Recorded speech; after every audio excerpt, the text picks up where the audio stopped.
አሁን በነዘመነ በኩል እየመጣ ያለው ፕሮጀክት ከማንም በላይ እጅግ አደገኛ ነው። በሀገር አፍራሽነት አማራውን የሚያስከስስ ፕሮጀክት ሆኖ ተሸክሞ ይመጡ አማራውን ከአማራ የሚያፋጭ ነግረሻ ለሊቱ 6 ሰዓት አካባቢ ሽራሮ እልፍ እንዳል በእግር ከዛ ከሽላሎ ከመልህ አካባቢ ደረስን ማለት ነው። 11 ሰዓት አካባቢ ከዛ በኋላ የኤርትራ መኪናዎች ነበሩ። በኤርትራ መኪና ተጉዘን ወደ ኢትዮጵያና የሱዳን ድንበር ላይ ደረስን። አፋብን ኦብቪየስሊ ምን እያለ ነው? ወልቃይት የአማራ አይደለም እያለ ነው። በቃ አለቀ። ለምሳሌ ዛሬ ሪፍረንደም ቢደረግ በአማራ እጅ ነው፣ አማራ ያሸንፋል። በትግሬ እጅ ከሆነ ደግሞ ትግሬ ያሸንፋል። ኢትስ ቬሪ ኦብቪየስ። በወልቃይትና በአካባቢው ባለ የባለቤትነትና የማንነት ጥያቄ እንዲሁም በክልሉ የፖለቲካና ትጥቅ እንቅስቃሴዎች ዙሪያ የተለያዩ የፖለቲካ ተንታኞች፣ የህዝብ ተወካዮችና የአክቲቪስቶች እይታዎች በጣም የተከፋፈሉና የተለያዩ ናቸው።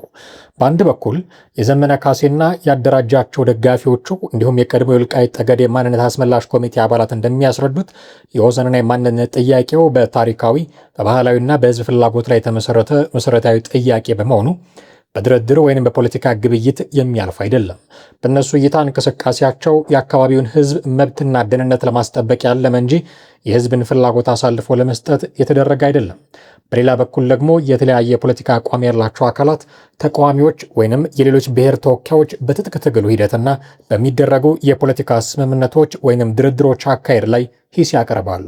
እነዚህ ወገኖች የወልቃይት ጉዳይ ለፖለቲካ መጠቀሚያ የሆነ ነው ወይንም በክልላዊና ብሔራዊ ስልጣን ፍልሚያ ሂደት ውስጥ የመደራደሪያ ካርድ ተደርጎ ይወሰዳል በሚል ስጋታቸውንና ትችታቸውን ሲገልጹ ይታያል። በአጠቃላይ ወልቃይት ተሽጧል ወይንም አልተሸጠም የሚለው አባባል ከተለያዩ የፖለቲካ ጥቅም፣ የርዕዮተ ዓለም ልዩነትና ከየአካላቱ አመለካከት የሚመነጭ በመሆኑ ጉዳዩ በሰፊው የፖለቲካ ክርክርና ውዝግብ ውስጥ ያለ ርዕሰ ጉዳይ ነው። ይሁንና ዘመነ ካሴ የሚመራው አፋብን ወልቃይትን ሽጦታል የሚል አቋም ያላቸው ሰዎች ጉዳዩ እንዴት ባለ መንገድ እንደተፈጸመም ያብራራሉ። አፋብን ኦብቪየስሊ ምን እያለ ነው? ወልቃይት የአማራ አይደለም እያለ ነው። በቃ አለቀ። ለምሳሌ ዛሬ ሪፍረንደም ቢደረግ በአማራ እጅ ነው፣ አማራ ያሸንፋል። በትግሬ እጅ ከሆነ ደግሞ ትግሬ ያሸንፋል። ኢትስ ቬሪ ኦብቪየስ። ለምሳሌ ከዚህ በፊት አብይ ሲናገር ሪፍረንደም ይደረጋል ብሏል። እሱ ነው ጄኖሳይድ አይደለም። ቢኮዝ ሪፍረንደም በአማራ እጅ ሆኖ ሪፍረንደም ከተደረገ ሪፍረንደም ቢደረግ በትግራይ ህዝብ ላይ በወልቃይት ላይ በሚኖሩ የትግራይ ህዝብ ላይ የሚፈጠር ነገር የለም። ቢኮዝ ኦልሬዲ ኢትስ ክሊር ሰላም አለ።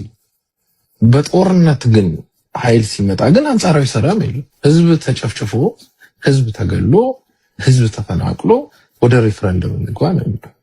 ኦኬ፣ ለዚህ ፕሮሰስ ወይም ለዚህ ፕሮሴስ አፋብን ይስማማል። እንደውም አንደኛው የትግል ዓላማው አድርጎት ነው።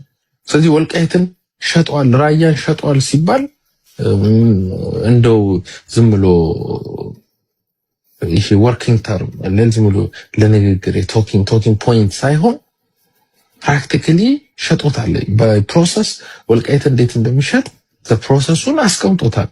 ወልቃይት እንገባለን፣ የጋራ አስተዳደር እናደርጋለን፣ ወልቃይት ያለ አማራን የደመቀ ተላላኪ የብልጽግና ተላላኪ በሚል እናፈናቀዋለን። ሲምፕሊ ገዳይ የትግራይ ኃይሎችና ሟች የአማራ ኃይሎች አንድ ወንበር ላይ ይቀመጣሉ። እዚህ ያላችሁ ሰዎች ስፔሻሊ ወልቃይት ምናምን አካባቢ ያላችሁ ሰዎች ይሄ is an act of genocide and war በወልቃይት ባለ በራያ ባለ አማራ ላይ ፊት ለፊት የጄኖሳይድ ጥሪ ተደርጎባል። አፋብንን ባይዘው ጥርሰን ነክሰህ መታገላለህ። ይሄ አማራ ነው ምናምን እያልክ ወደኋላ ወደፊት የምትለው ከሆነ መጨረሻ ወደኋላ ወደፊት የምትለው አስክሬንህን በመቅበር ማህበረሰብህን በጅምላ መቃብር ውስጥ ታገኘዋለህ ማለት ነው።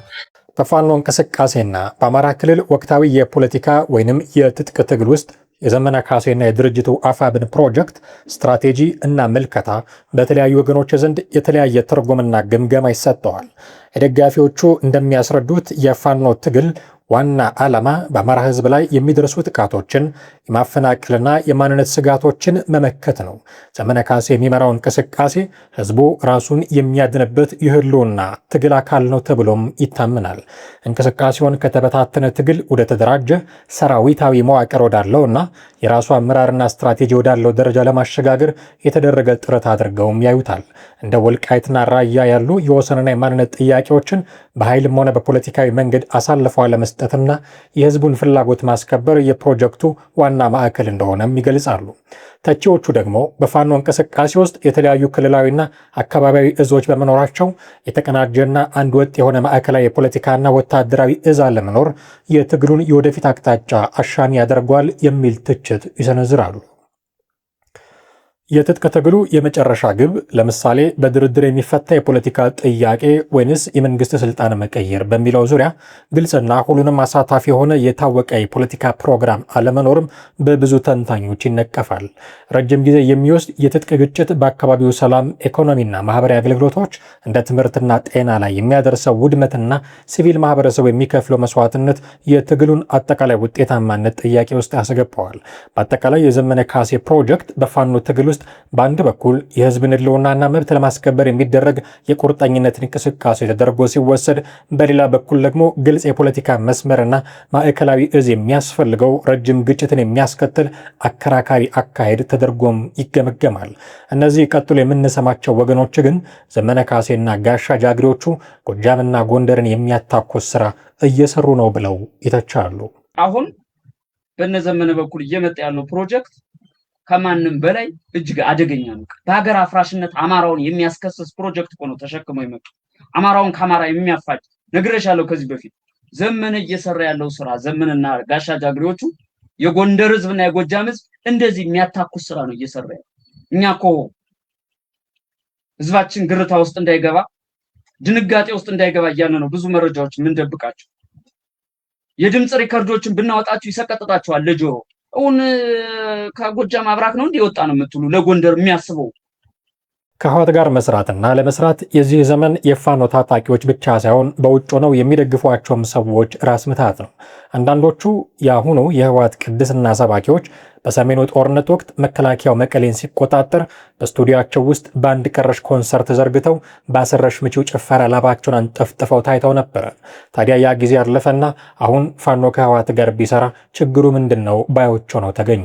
ለመሆኑ ለዚህ ምክንያታቸው ምንድነው ብለን ከጠየቅን የርዕዮተ ዓለሙ ምላሽ 4 ኪሎ ያለውን ኃይል ያባረርልናል ብለው ስለሚያምኑ ነው የሚል ሆኖ እናገኘዋለን። ትላንትና ሲታገሉት የነበረውን ኃይል ለምሳሌ ህወሓትን ዛሬ ደግሞ ብልጽግናን ያስወግድልኛል ተብሎ ከሱ ጋር አብሮ ስለሚለጠፉ አይነት አቋም ቢሶች ነው እያነሳው ያለሁት።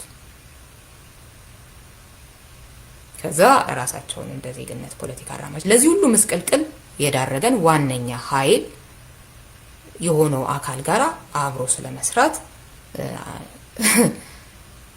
የሚነግሩን የሆነን ኃይል ከ4 ኪሎ ያስወጣልኛል ብሎ ካሰበ ልክ ያልሆነ ቁርኝት ከየቱም ጋር የሚፈጥር ገለባ የሆነ ከህወሓት ጋር መስራትንም የተወሰነው የፋኖ ግሩፕ ሲደግፍና እንደዚሁም ደግሞ አብረን ህወሓት ወይ ሞት አይነት ነገር የሚያራምድ ሲሆን አብሮ ደግሞ እያጨበጨበ ያለ ነው ይሄ ቡድን። የህወሓት ታጣቂዎች ከኤርትራ ድጋፍ እንደተደረገላቸውና ለመከላከያ እጃቸውን መስጠታቸውን ተናገሩ። አስተያየታቸውን የሰጡ የህወሓት ታጣቂዎች እንቅስቃሴያቸው በኤርትራ በኩል ድጋፍና ማመቻቸት እንደተደረገለት ገልጸዋል። በኮር 32 አርሚ 13 ክፍለ ጦር እርደ ትግራይ የኃይል መሪ የነበሩት አደራ ንጋሽ እንደገለጹት ከአዲሚቴ ተነስተው በኤርትራ መኪናዎች ታጅበው እስከ ኢትዮጵያና ሱዳን ድንበር ተጓጉዘዋል። በኋላም በነበረው ውጊያ እጃቸውን ለመከላከያ ሰራዊት መስጠታቸውንና በጥሩ ሁኔታ እንክብካቤ እየተደረገላቸው መሆኑን ተናግረዋል። ስሜ አደራ ነጋሽ ግዴ ይባላል። የነበርኩበት ክፍል ደግሞ አርማ 13 ኮር 132 ክፍለ ጦር ማለት ደግሞ እርደ ትግራይ ይባላል።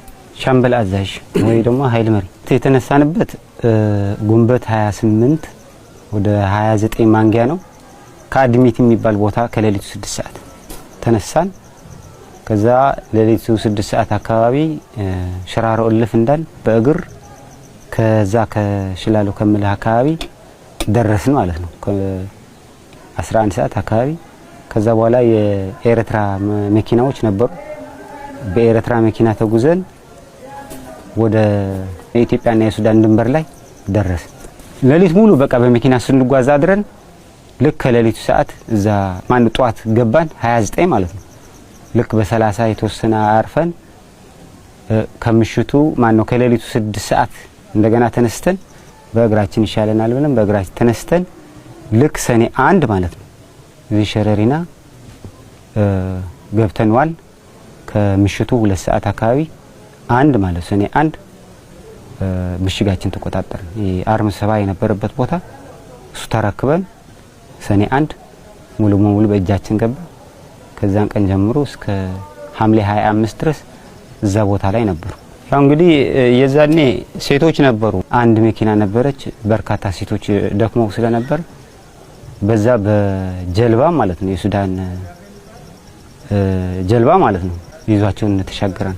ሐምሌ 25 ከጠዋቱ 11 ሰዓት ተኩል በስተግራችን በኩል የነበረው በርጌስ 3 የሚባለው ተኩስ አሰማን። ፌደራል መንግስት ደግሞ አጽፋው ለመመለስ ያው ሁኔታውን አይቶ ተቀጣጠለ።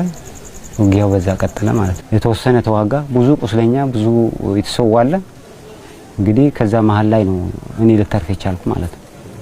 እጄ ሳነሳም የተቃወመኝ ወይም ደግሞ ያንገራግሬ መከላከያ ሰራዊትም እኔ ያላየሁ። ስሜ ጸጋይ ሙሉ ይባላል። የቆሰልኩት በ25 ነው። ሸረሪና የሚባል ቦታ ከቀኑ 6 ሰዓት ይሆናል እና እንደተመታሁ ያው ብዙ ነን የነበርና እጃችን ሰጠን። ወዲያው መጥቶ መከላከያ ራስ ነው ፈረስት ኤት ያደረገልኝ። ወደዚህ እስከምመጣ ድረስ እያጠው ደም እየፈሰሰብኝ ነበር። እየጠረጉ እያሉ እየተንከባከቡ ነው ያመጡን። ምግብ በሰዓታችን ነው የምንበላው። ፍርናሽ ማለ ሁሉ በቃ አሪፍ ነው የሚንከባከቡ ነው ያለ እና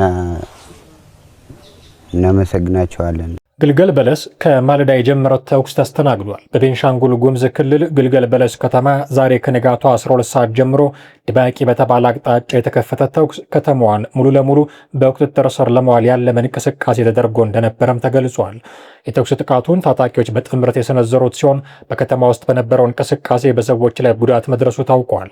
የደረሰው ጉዳት ዝርዝር ግን ለጊዜው አልታወቀም። ይሁን እንጂ የመንግስት የጸጥታ ኃይሎች ባደረጉት የተቀናጀ እርምጃ አካባቢውንና ከተማዋን ሙሉ በሙሉ በቁጥጥር ስር መዋላቸውም ተረጋግጧል። በአሁኑ ወቅት በግልገል በለስ ከተማ የህዝብና የትራንስፖርት እንቅስቃሴ በከፊል መጀመሩም ተሰምቷል።